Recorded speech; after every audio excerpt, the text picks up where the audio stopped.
It was early in the morning, the kind of morning where the streets were quiet and the world felt soft and slow. The sun had only begun to rise, giving the sky a pale color. The man driving down the road liked these quiet hours. They gave him a chance to think, to breathe, and to feel like an ordinary person for a little while. Most people who saw him would never guess the kind of work he did or the kind of responsibility he carried every day. But today he was not dressed in a suit or surrounded by security. He was alone, in a simple car, on a simple errand that he preferred to handle himself. He kept one hand on the steering wheel and let his thoughts wander. It was rare for him to drive without an escort, but sometimes he needed the silence. It reminded him that outside his important title and responsibilities, he was still just a person who liked quiet roads and soft morning light. As he turned onto a long stretch of suburban street, he noticed a patrol car in the distance. It was parked to the side, engine on, as if watching for something. He didn't think much of it and continued driving at a steady speed. After a few moments, he glanced at his mirror and saw the patrol car pull out behind him. Still, he didn't worry. Anyone could be followed briefly on a morning road. Maybe the officer was heading somewhere, but then the patrol car got closer. A second later, the red and blue lights flashed. The man let out a quiet breath, not frustrated but surprised. He checked his speed again, checked his mirrors, and checked the road. He couldn't see anything wrong. His car wasn't damaged, his speed was normal, and he hadn't made any sudden turns. Still, he knew it was better to comply quickly. So he slowed down and pulled over to the side. The patrol car stopped behind him, and he waited calmly. He already understood that police officers deal with many unpredictable situations, so he kept his hands visible on the steering wheel. He didn't want to make them uneasy. After a moment, he saw the officer step out of the car. The way the officer walked told him something felt tense. The posture was stiff, the steps quick, and the expression wasn't friendly or neutral. It looked almost impatient. The man rolled down his window before the officer reached the car, wanting to show he was cooperative. The officer came up, leaned slightly forward, and said in a sharp tone, "License and registration." The man nodded politely. "Sure," he said softly. "Can I ask what this is about?" The officer didn't answer. Instead, the tone got even harder. "License and registration. Now." The man didn't argue. He reached slowly for his wallet and opened it, pulling out his license. He also reached toward the glove compartment to get the registration. His movements were steady and clear, so the officer wouldn't feel alarmed. When he handed the documents forward, the officer looked at them only briefly, almost dismissively, before tucking them under one arm. The officer didn't explain anything, not the reason for the stop, not what he had done wrong, not even a simple greeting. The man tried again, gently. "Is everything all right?" But the officer cut him off. "Step out of the car." The man paused for a second, not because he wanted to refuse, but because the request seemed unnecessary. Still, he knew better than to question it directly. "Of course," he said, pushing the door open and stepping out slowly. Once he was out, he noticed a second officer inside the patrol car. That officer's hand rested near the holster, which immediately told him something was off. This wasn't a normal traffic stop, at least not one being handled in a calm way. The morning no longer felt peaceful. The first officer circled the car as if looking for something wrong before returning to stand in front of him. "You know why we stopped you?" the officer asked, but it didn't sound like a real question. It sounded like a challenge. The man stayed polite. "No, officer. I don't believe I've done anything unsafe. If there is a problem, I'm happy to understand it." The officer's face tightened a little. "You were acting suspicious." The man didn't argue. He simply nodded. "I see. What exactly seemed suspicious?" But again, there was no real answer, only a cold stare. The officer stepped back and spoke into his radio. Another patrol car turned the corner and parked behind the first. Making the stop look far more serious than it should have been, the man kept his calm. He had years of experience dealing with tense situations. Though none quite as strange as being pulled over for no clear reason while simply driving on a quiet morning, he kept his hands relaxed at his sides, his breathing slow. He didn't raise his voice. He didn't show frustration. He understood that any wrong move could make things worse. As the officers spoke quietly to each other, he felt the air grow heavier. Their behavior didn't match a simple traffic issue. It looked more like they had decided something about him before even approaching the car. He wondered what exactly they thought he was, or what they believed he had done. He could have ended the confusion immediately by showing who he really was, by revealing the position he held. But that wasn't how he liked to handle things. He wanted the officers to treat him the same way they would treat anyone else. He didn't want his title to influence situations, unless absolutely necessary. But as the moments stretched on and the tension grew thicker, he began to wonder if staying silent about his identity would only make things harder. Still, he waited. He watched, and he reminded himself to stay calm. The second patrol car door opened, and another officer stepped out. Now 3 officers were watching him as if expecting trouble. What had started as an ordinary morning had suddenly become something far more serious, and he had no idea why.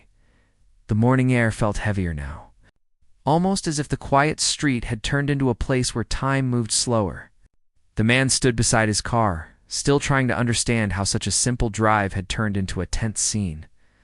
He watched the officers whisper to each other near their cars, their eyes flicking toward him again and again. It was clear they were unsure, but their uncertainty showed itself as force, not caution. He kept steady, reminding himself that staying calm was the best thing he could do. He wasn't afraid, but he was aware that misunderstandings can grow when communication is weak and tempers rise too quickly. He had spent years training others to stay composed in stressful situations, and now he was quietly following his own lessons. The first officer approached him again, still carrying the same stern attitude, but now there was something else behind it, something like defensiveness. The officer held the man's license in one hand and narrowed his eyes as if trying to find a problem hidden in the simple piece of plastic. "Tell me again where you're headed," the officer said, his voice firm but uneasy. The man answered gently, "I'm going to take care of a personal task nearby." "Nothing unusual." The officer looked unconvinced. "You seemed nervous when I stopped you." The man almost smiled at the idea. Most people would be a little tense when they don't know why they're being pulled over. The officer looked at him, then away, as if not sure how to reply. Instead of answering, he took a step back. "Stay right there." He walked toward the other officers again. The man stayed where he was. The road was quiet except for the soft hum of engines and the faint crackle of radios. A few cars passed in the distance, slowing slightly when they saw the flashing lights. None of them knew that the man standing calmly beside the car was someone who normally handled far more serious situations than this. He didn't want special treatment. But as the officers continued acting strangely, he began to worry not for himself, but for the bigger picture. How many other people had moments like this where misunderstandings got out of control? How could tension appear so quickly without any clear reason? While he thought, the second officer approached him. Unlike the first, this one tried to keep a more controlled tone, though the nervousness was still obvious. "Sir, we're going to need to take a look inside your vehicle," the officer said. The man looked at him calmly. "May I ask why?" The officer shifted slightly, not meeting his eyes. "Just routine. We saw some things that looked off." The man knew that wasn't a real explanation, but he also knew that arguing would make things worse. He took a slow breath. "I understand you're doing your job," he said respectfully, "but I would like to know what seemed off before you go through my things." The officer hesitated. His fingers tapped lightly against his belt as he searched for words. Finally, he said, "We'll explain in a moment. For now, just stand back while we look." The man didn't resist. He stepped aside, keeping his hands where they could be seen. He watched as the officer opened the door and peered inside. It felt strange, almost surreal, to see someone searching his car with so much suspicion when he hadn't even been told what he had supposedly done wrong. Inside the car, everything was neatly arranged. The officer looked around, checking the seats and floor. Then his eyes stopped on a small black case secured near the center console. The man's chest tightened slightly, not out of fear, but because he knew what was inside that case. The officer called out to the others, I found something. Looks like a locked case. The man watched the first officer walk over quickly. Open it, the officer ordered. The man finally spoke with a bit more firmness, though still calm. That case contains official work materials. Please handle it carefully. The officer shot him a quick look, as if doubting him. We'll see about that.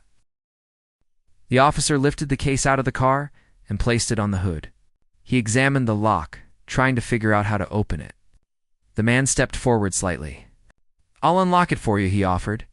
The officer hesitated, then nodded stiffly. Fine. Do it slowly.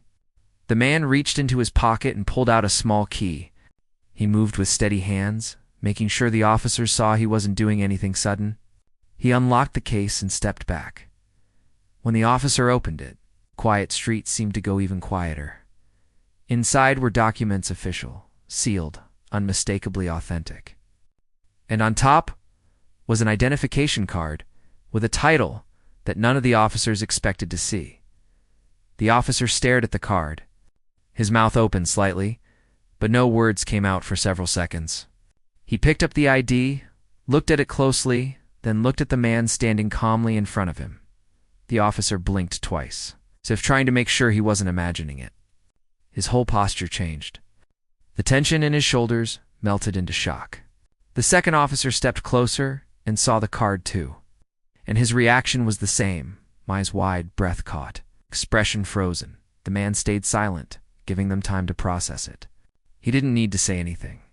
The truth was written clearly on the ID they were holding. The first officer finally found his voice, though only barely. Sir, why didn't you say who you were earlier? The man looked at him softly. Because identity shouldn't be the reason someone gets treated respectfully. I was waiting to hear the reason for the stop. The officers exchanged a quick glance. Their confidence was gone, replaced by disbelief and embarrassment. The man stood quietly, looking at them with calm, eyes not angry, not triumphant, just steady. He didn't want them to feel fear. He didn't want them to feel small. But he hoped they understood something now. A simple morning had turned into a moment none of them would forget. All because small assumptions had grown into big tension. The officers lowered their voices, speaking to each other urgently. They now understood exactly who they had stopped and how badly the situation had unfolded. The man waited, patient as ever. Knowing that the next moments would decide how this encounter ended, the street felt strangely silent after the officers realized who they had pulled over. It was as if the flashing lights, the tense voices, and the rush of assumptions had suddenly hit a wall. The man stood calmly beside his car, watching the officers gather themselves. Their earlier confidence had faded into a kind of nervous confusion, and they didn't seem to know what to do next. The first officer walked back toward him, holding the identification card very carefully now, almost as if it were something fragile. His voice, which had been sharp before, was softer. Sir, this is unexpected, he said, struggling to find the right words. The man simply nodded. He didn't need to repeat who he was. He also didn't feel the need to scold or raise his voice. He just waited. The second officer joined them, shifting awkwardly from one foot to the other. He looked like he wanted to speak but wasn't sure if he should. The third officer stood a few steps back, watching with wide eyes, still processing everything. The first officer tried again. We were acting on a call. There was a report about a vehicle matching this description. We thought he stopped himself, realizing how weak the explanation sounded. The man didn't interrupt. Instead, he asked quietly, did the report mention anything specific? Or was it just a vague description? The officer hesitated. It was vague. Very vague. But we thought it was better to check. His voice faded into an uncertain whisper. The man nodded again. Checking is fine. That's your job. But how it's done matters too. The officers lowered their eyes. For a moment, no one spoke. The wind moved gently across the street, and a single car passed by slowly. The driver, glancing at the scene before continuing down the road. The man walked closer to his car, not in a threatening way but in a thoughtful one. He looked inside, making sure everything was in place. The small black case was still open on the hood where the officer had left it. It almost felt symbolic some moment. Things shifted from confusion to clarity. "May I ask what exactly looks suspicious to you?" he said again, this time more pointedly. The officers exchanged glances. The second officer cleared his throat. "Honestly, sir, it was the way you slowed down near the patrol car. It seemed unusual." He sounded embarrassed as he said it. The man almost smiled. "People usually slow down when they see a patrol car. It's a normal reaction." The officer nodded quickly. "Yes, sir? We understand that now." The man didn't want to embarrass them further, but he also knew that if misunderstandings like this were happening, they needed to be addressed. Not through anger, not through punishment, but through awareness. He looked at the first officer kindly. "When you approached me, you spoke with a lot of force. Was there a reason for that?" The officer swallowed. "We thought you might be avoiding us, or hiding something." "Did I do anything that made you think that?" the man asked. Again, the officer hesitated. Then quietly he answered, "No, sir, not really." The man took a slow breath, letting the silence settle. He didn't want to push aggressively. He simply wanted them to understand the weight of their actions. He looked at the second officer. And the hand on the holster? That seemed unnecessary. The officer flushed with embarrassment. "I'm sorry, sir. We were being cautious." "Maybe too cautious." The man nodded. He appreciated honesty, even uncomfortable honesty. Before he could say anything else, another patrol car turned the corner. It slowed when the driver saw the cluster of officers on the street. When the new officer stepped out and recognized the man standing there, his expression shifted instantly. He approached quickly, speaking low to the first officer. The man could hear only parts of the whispered conversation. But the tone was clear: surprise, confusion, and immediate worry. After a moment, the first officer turned back to him. "Sir, we are extremely sorry for the way this stop was handled. We take full responsibility." The man lifted a hand gently, stopping him. "Saying sorry is a good start, but understanding why it happened is even better." The officer nodded, humbled. "Yes, sir? You're right." The man closed the black case carefully and locked it again. He placed it back inside the car with steady hands. When he turned to face the officers, his expression was calm but serious. "I want to be clear about something," he said. "My identity shouldn't have been the thing that made this situation change. Respect, communication, and caution should be the same for everyone, not just for someone with a title." The officers looked down, unable to meet his eyes. He continued this moment. "It's not about me. It's about how things could have gone wrong. How easily misunderstandings grow when patience is missing." The second officer nodded slowly. "We see that now, sir. Truly." The man studied their faces. They seemed sincere, not scared, not defensive anymore, just genuinely aware of the mistake. He stepped back slightly and spoke in a tone that was both gentle and firm. "What happened here shouldn't happen again. Not with me, not with anyone else." The officers nodded quickly, their expressions serious. The first officer let out a shaky breath. "Sir, thank you for staying calm. Most people wouldn't have handled it like you did." The man gave a small, simple smile. "Staying calm helps everyone, even in moments that feel unfair." The officers didn't know what else to say. The morning sun had risen higher now, brightening the quiet street. The flashing lights from the patrol cars didn't feel threatening anymore. They felt like a reminder. The man stood there, still, steady, and thoughtful. The officers waited, unsure if he was going to leave or speak again. He wasn't angry, but he knew this moment would stay with all of them. Sometimes lessons didn't need raised voices or punishment.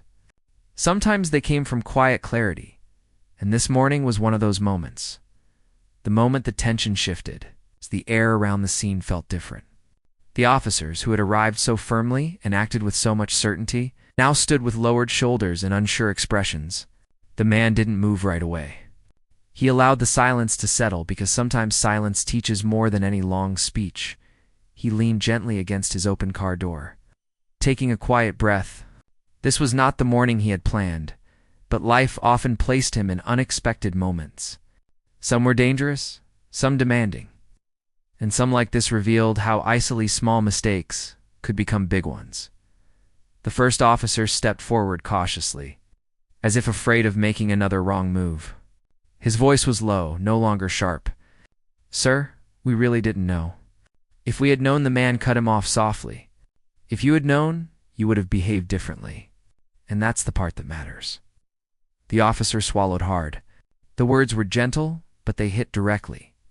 He nodded slowly, unable to disagree. The third officer, who had stayed mostly quiet since the discovery, finally spoke. "We were told the suspect might be someone dangerous. That's why we reacted strongly." His tone carried regret. The man looked at him for a moment, studying his face.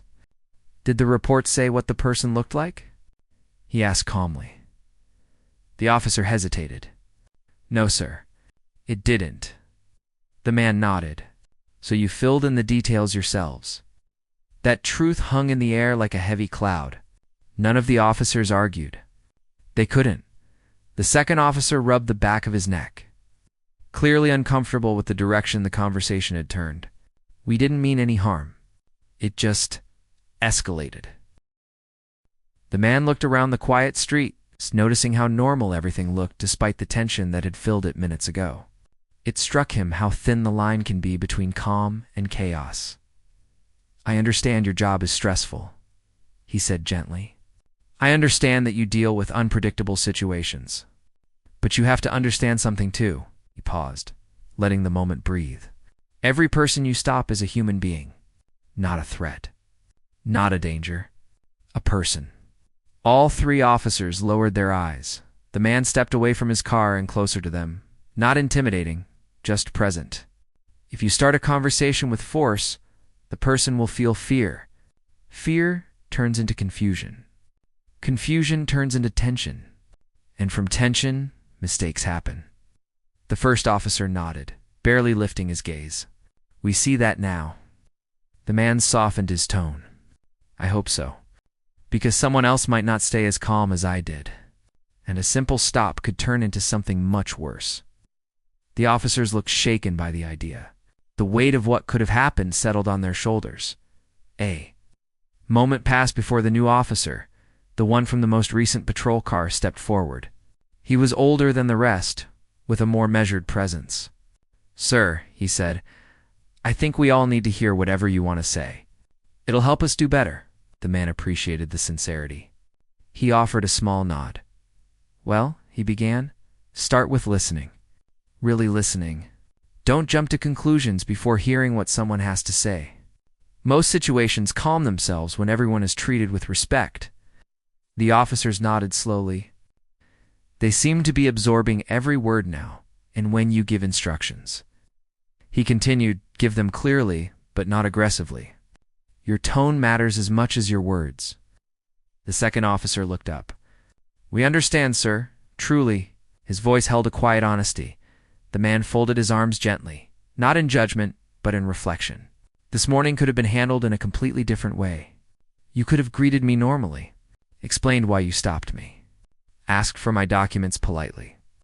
If you had done that, we wouldn't be standing here like this." No one tried to defend themselves. There was nothing to defend. The man could see that the officers were starting to feel, not just embarrassed, but genuinely reflective. And that mattered. Real change only starts when people begin to understand their actions, not when they are punished, but when they are aware. Another breeze passed down the street, carrying a feeling of calm after the storm. The morning sun had brightened the pavement, making the police lights look less harsh. The first officer let out a long, shaky breath. "Sir, thank you for talking to us. You didn't have to. You could have filed a complaint or called someone, but you chose to explain things instead." The man shrugged gently. "Anger doesn't teach anything. Understanding does." The officers took that in. Those words would likely stay with them far longer than any official report.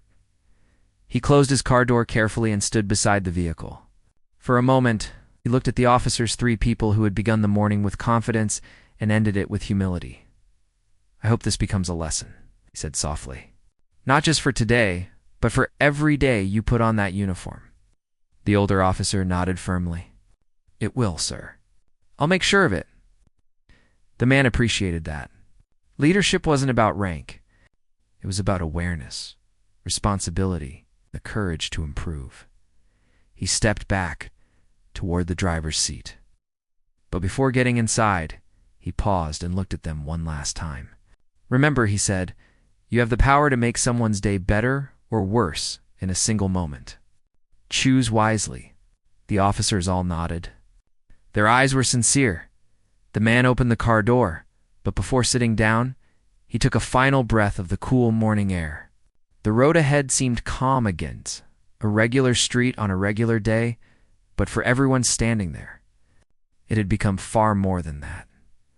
It had become a moment of realization, a moment of clarity, a moment that would shape how they approached their duties from now on. And as he finally sat inside his car, prepared to start the engine, he knew the morning wasn't wasted. It had turned into something meaningful. He stayed quiet as the car rolled forward through the thin line of traffic. The officer's steps were slow and heavy, the kind of steps someone makes when they're nervous. The director noticed the officer's hand resting on his belt, not in an aggressive way, but in a way that showed he was unsure how things were going to unfold. The officer leaned down toward the open window. From this close, the director could see the man's face clearly. He looked tired, maybe frustrated, and there was something like concern in his eyes. It was strange to see all these emotions at once, especially when the stop had been so ordinary at first, sir. The officer said, clearing his throat. I need to ask you a few more questions. Routine follow-up. Could you please step out of the car? The director felt the moment stretch. He had experienced countless tense situations in his life, but somehow a simple roadside request still carried its own weight. He didn't want to escalate anything, and he didn't want the officer thinking he had something to hide. So he nodded and stepped out of the car slowly. When his feet touched the pavement, the evening air felt cooler. The sky above was turning a deeper shade of blue, and the streetlights were flickering on. The neighborhoods nearby were quiet, which made the small sounds rustling leaves. Passing cars, a distant dog barking feel louder. The officer guided him a few steps toward the back of the vehicle. I just need to verify your identity, he said. Your ID didn't immediately match the name on the system. Sometimes it's just a glitch. The director knew it wasn't a glitch. His identification was part of a secure system, and any mismatch meant the officer wasn't seeing the full information. And that usually happened only when a deeper verification process was required. But he didn't say anything. He waited. The officer looked at him again, not with suspicion, but with confusion. You were also flagged as restricted access, he said carefully. I can't see your full profile. Only a message telling me to contact a supervisor. That was when the director understood how unusual the moment really was. Officers didn't often encounter restricted access profiles during roadside checks. And when they did, it meant someone important was standing in front of them. Still, he kept his calm.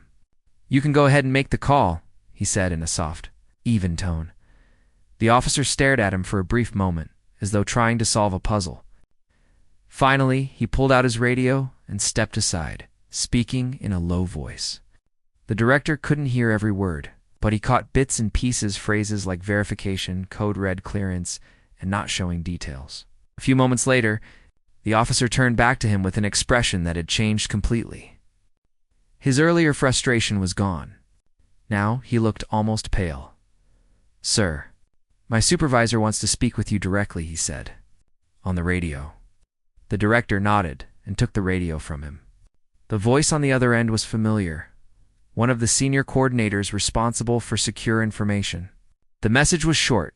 Director, just confirm your identity verbally. We'll unlock the system for the officer. He spoke a simple sentence, one that only someone in his position would know. The coordinator repeated it back, confirmed authorization, and the radio clicked off. The moment the officer's device updated, he froze. His eyes widened as the information loaded. The director watched quietly, knowing the man would soon realize exactly who he had stopped. The officer swallowed hard. Sir, I didn't know, he said in a shaky voice. You were doing your job. The director replied gently, but the officer stepped back, unsure what to do with himself now. His posture shifted from firm professionalism to stunned discomfort. The realization hit him fully. He had pulled over the highest-ranking law enforcement official in the country for a minor traffic issue. For a moment, the director actually felt sorry for him.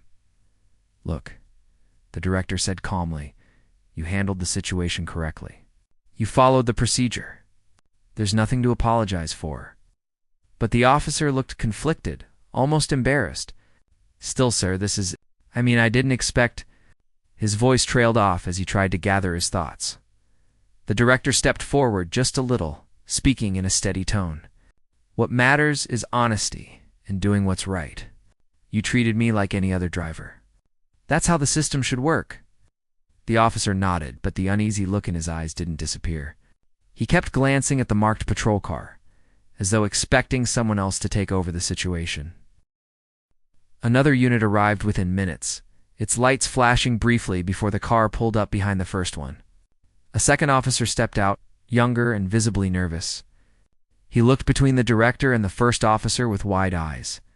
Clearly having been told who was present, the first officer tried to explain the situation, but he stumbled over his words. The director watched them both silently, trying not to make the moment harder for them than it already was. The second officer straightened his posture and spoke respectfully. "Sir, everything is cleared now. You're free to go. We just wanted to make sure the records were correct." The director nodded, but he could feel a shift in the air. What had started as a simple traffic stop had now turned into a scene where both officers seemed unsure of how to behave around him. He didn't like when people became overly cautious in his presence. It made normal things feel heavy. He walked back to his car slowly. Before getting inside, he turned toward the officers and gave a small, reassuring nod. "It's all right," he said. "Just stay focused on your work. That's all anyone can ask." The two officers stood there, stiff and quiet, watching him as though they were afraid to move. As he drove away, the director glanced at them in the mirror. They remained frozen until his car disappeared down the road. And though the incident was resolved, he couldn't shake the feeling that something about this stop wasn't normal. Something deeper was hidden in the way the system reacted. And he knew he'd have to find out what it was. The morning had changed completely from what the man had expected.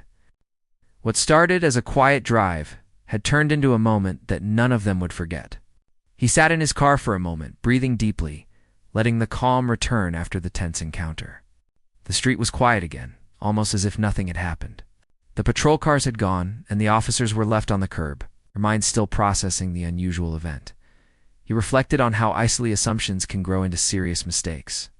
A vague report, a slight misunderstanding, and a bit of overconfidence had created a situation that could have gone very wrong. It reminded him that everyone, regardless of experience or rank, can misread situations if they don't pause and think. Driving away, he didn't rush. He let the engine move steadily, the rhythm of the tires against the pavement helping to restore a sense of normalcy.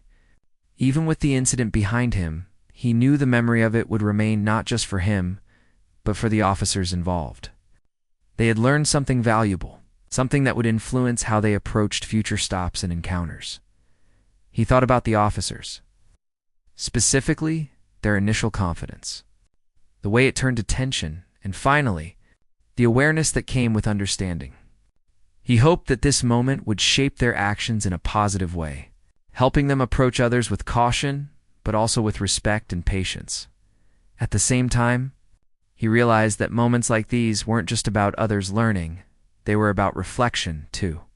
He thought about how he had stayed calm, how he had observed and guided without anger, and how he had turned the situation into a lesson rather than a confrontation. Even someone with his position could benefit from reminders about patience, communication, and the power of calm presence. By the time he reached his destination, the sun was higher, casting warm light across the quiet neighborhood. The tranquility that had started his morning was returning.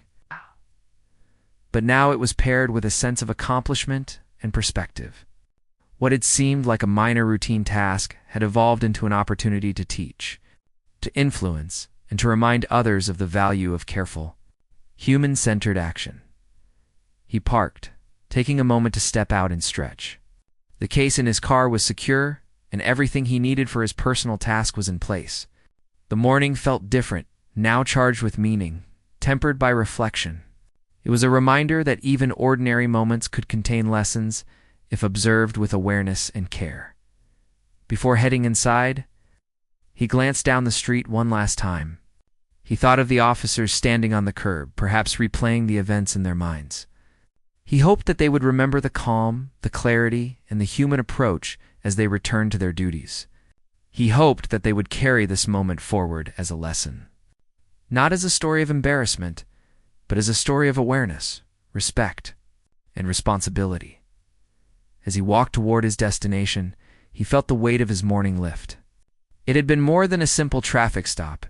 It had been a reminder that small actions can have big effects, that patience can prevent tension from becoming conflict, and that understanding, kindness, and careful communication are tools more powerful than authority or fear.